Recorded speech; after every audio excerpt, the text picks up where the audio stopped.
بسم اللہ الرحمن الرحیم۔ حضرت یعقوب علیہ السلام کے 12 بیٹے تھے۔ ان میں حضرت بنیامین حضرت یوسف علیہ السلام کے حقیقی بھائی تھے، باقی دوسری ماؤں سے تھے۔ حضرت یوسف علیہ السلام اپنے تمام بھائیوں میں سب سے زیادہ اپنے باپ کے پیارے تھے، اور چونکہ ان کی پیشانی پر نبوت کے نشان درخشاں تھے، اس لیے حضرت یعقوب علیہ السلام ان کا بے حد احترام کرتے، ان سے انتہائی محبت فرماتے۔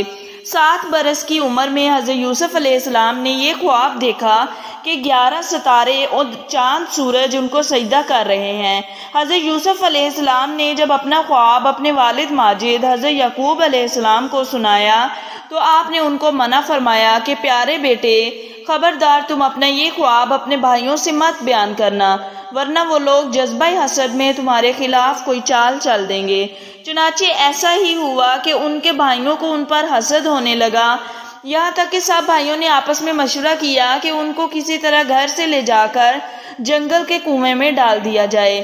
اس منصوبے کی تکمیل کے لیے سب بھائی جمع ہو کر حضرت یعقوب علیہ السلام کے پاس گئے اور بہت اصرار کر کے شکار اور تفریح کا بہانہ بنا کر ان کو گھر سے کندھوں پر بٹھا کر لے چلے، لیکن جنگل میں پہنچ کر دشمنی کے جوش میں ان کو زمین پر پٹک دیا اور سب نے بہت زیادہ مارا۔ پھر ان کا کرتا اتار کر اور ہاتھ پاؤں باندھ کر ایک گہرے اندھیرے کنویں میں گرا دیا، لیکن فوراً ہی حضرت جبرائیل علیہ السلام نے کنویں میں تشریف لا کر ان کو غرق ہونے سے اس طرح بچا لیا کہ ان کو ایک پتھر پر بٹھا دیا جو اس کنویں میں تھا، اور ہاتھ پاؤں کھول کر تسلی دیتے ہوئے ان کا خوف و ہراس دور کر دیا۔ اور گھر سے چلتے وقت حضرت یعقوب علیہ السلام نے حضرت یوسف علیہ السلام کا جو کرتا تعویذ بنا کر آپ کے گلے میں ڈال دیا تھا وہ نکال کر انہیں پہنا دیا۔ کہا جاتا ہے کہ اس سے اس اندھیرے کنویں میں روشنی ہو گئی۔ یہ کرتا حضرت ابراہیم علیہ السلام کا تھا۔ حضرت یوسف علیہ السلام کے بھائی آپ کو کنویں میں ڈال کر آپ کے پیراہن کو بکری کے خون سے لت پت کر کے اپنے گھر کو روانہ ہو گئے اور مکان کے باہر سے چیخیں مار مار کر رونے لگے۔ حضرت یعقوب علیہ السلام گھبرا کر گھر سے باہر نکلے اور رونے کا سبب پوچھا کہ تم لوگ کیوں رو رہے ہو؟ کیا تمہاری بکریوں کو نقصان پہنچ چکا ہے یا پھر؟ حضرت یعقوب علیہ السلام نے دریافت کیا کہ یوسف کہاں ہے؟ میں اس کو نہیں دیکھ رہا ہوں۔ تو بھائیوں نے روتے ہوئے کہا کہ ہم کھیلتے ہوئے دور نکل گئے اور یوسف علیہ السلام کو اپنے سامان کے پاس بٹھا دیا تو ایک بھیڑیا آیا اور بھائی کو کھا گیا۔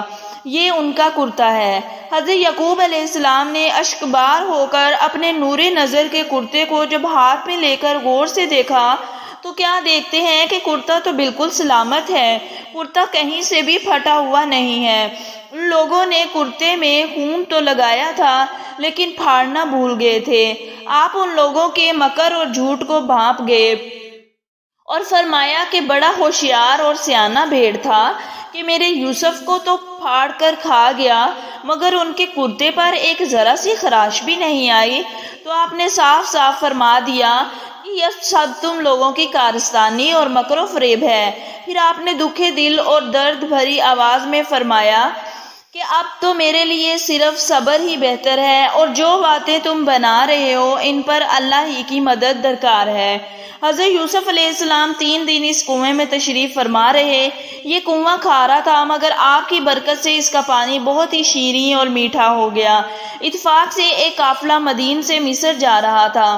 جب اس قافلے کا ایک آدمی جس کا نام مالک بن زار خزائی تھا پانی بھرنے کے لیے آیا، کنویں میں ڈول ڈالا تو حضرت یوسف علیہ السلام ڈول پکڑ کر لٹک گئے۔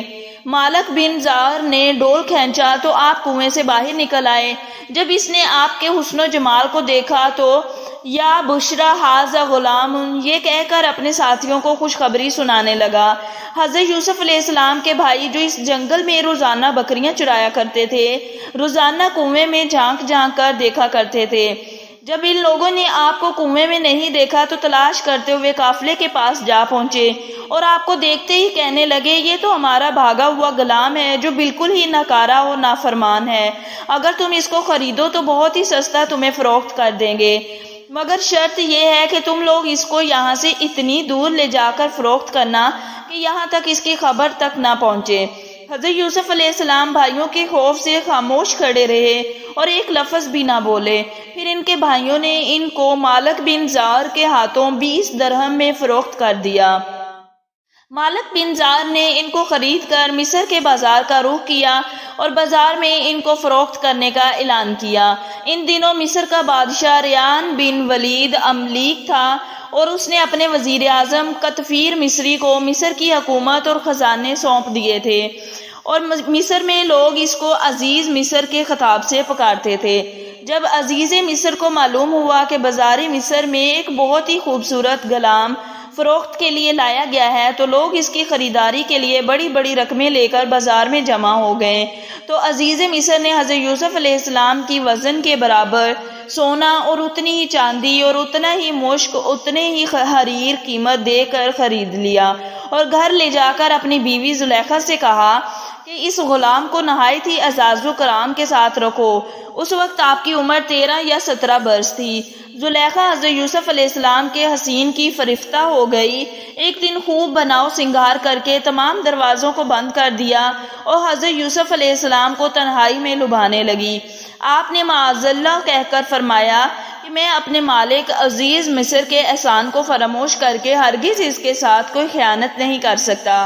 جب خود زلیخا آپ کی طرف لپکی تو آپ بھاگ نکلے، اور زلیخا نے دوڑ کر پیچھے سے آپ کا پیراہن پکڑ لیا جو پھٹ گیا، اور آپ کے پیچھے زلیخا دوڑتی ہوئی صدر دروازے پر پہنچ گئی۔ اتفاق سے ٹھیک اسی حالت میں عزیز مصر مکان میں داخل ہوا اور دونوں کو دوڑتے ہوئے دیکھ لیا۔ اس وقت زلیخا نے مکاری کی اور فوراً بولی، اس غلام کی سزا یہ ہے کہ اس کو جیل خانہ بھیج دیا جائے یا کوئی دوسری سخت سزا دی جائے، کیونکہ اس نے تمہاری گھر والی کے ساتھ برائی کا ارادہ کیا تھا۔